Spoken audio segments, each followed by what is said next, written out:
বিসমিল্লাহির রহমানির রহিম। আজকে আমরা হাদিস শরীফের ফজলে নামাজ থেকে একটি হাদিস পড়ব। দরুদ শরীফ পড়ি। আল্লাহুম্মা সাল্লি আলা মুহাম্মাদি ওয়া আলা আলি মুহাম্মাদ কামা সাল্লাইতা আলা ইব্রাহিম ওয়া আলা আলি ইব্রাহিম ইন্নাকা হামিদুম মাজিদ। আল্লাহুম্মা বারিক আলা মুহাম্মাদি ওয়া আলা আলি মুহাম্মাদ কামা বারাকতা আলা আলি ইব্রাহিম ইন্নাকা হামিদুম মাজিদ। নামাজের 43 নম্বর হাদিস।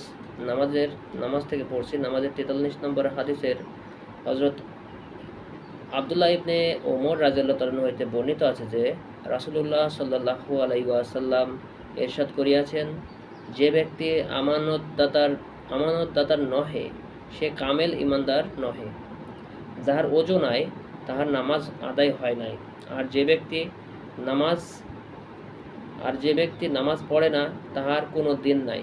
দিনের মধ্যে নামাজের মর্যাদা এমন যেমন শরীরের মধ্যে মাথার মর্যাদা, অর্থাৎ মাথা ব্যতীত যেমন মানুষ জীবিত থাকতে পারে না, তদ্রূপ নামাজ ব্যতীত দিন থাকিতে পারে না।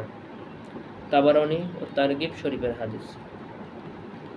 44 নম্বর হাদিস।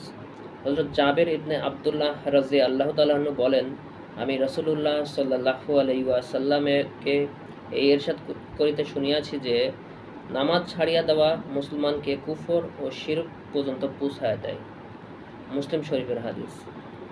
ফায়দা: ওলামায়ে কেরাম এই হাদিসের কয়েকটি ব্যাখ্যা করিয়াছেন, যে তন্মধ্যে একটি এই যে বেনামাজি গুনাহের কাজে নির্ভীক হইয়া যায়, এই কারণে তাহার কুফরিতে দাখিল হইয়া যাওয়ার আশঙ্কা থাকে।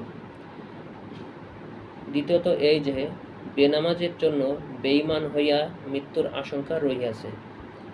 মেরকাত শরীফের হাদিস। আমরা যে হাদিসটি পড়লাম, এই হাদিসটি আমরা যারা শুনলাম এবং বুঝলাম, আল্লাহ তাআলা আমাদের আমল করার তৌফিক দান করুন। আমিন।